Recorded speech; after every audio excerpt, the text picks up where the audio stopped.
حیواناتی که قربانی آنها جایز نیست اندک بعد ذکر می شود.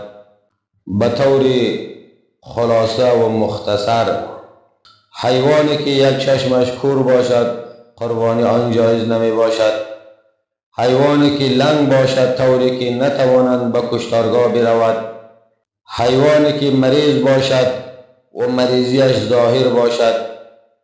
حیوانی که یک سیوم یا بیشتر از دم یا دنبه‌اش بریده باشد. گاوی که سن آن کمتر از 2 سال باشد.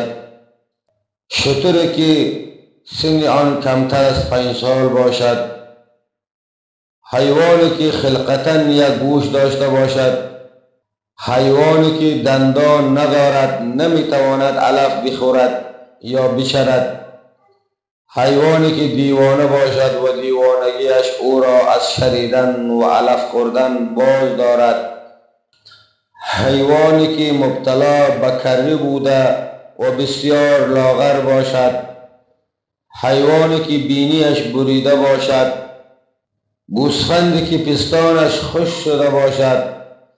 گوسفندی که به علت ضعف نتواند بره‌اش را شیر بدهد.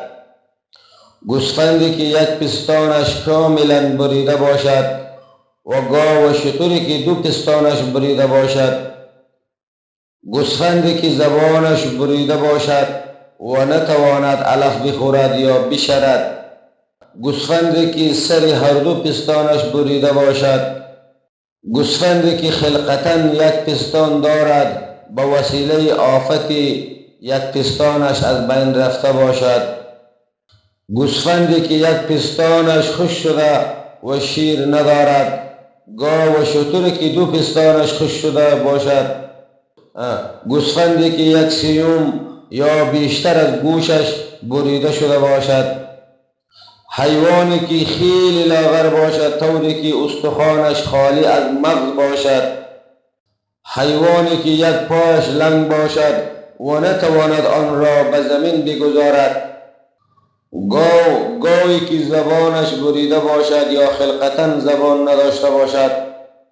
بزی که کمتر از 1 سال سن داشته باشد. اگر 1 سالش تکمیل شد ولی دندان نکرده جایز است. همین حیواناتی که مختصر ذکر شد قربانی آنها جایز نمی باشد.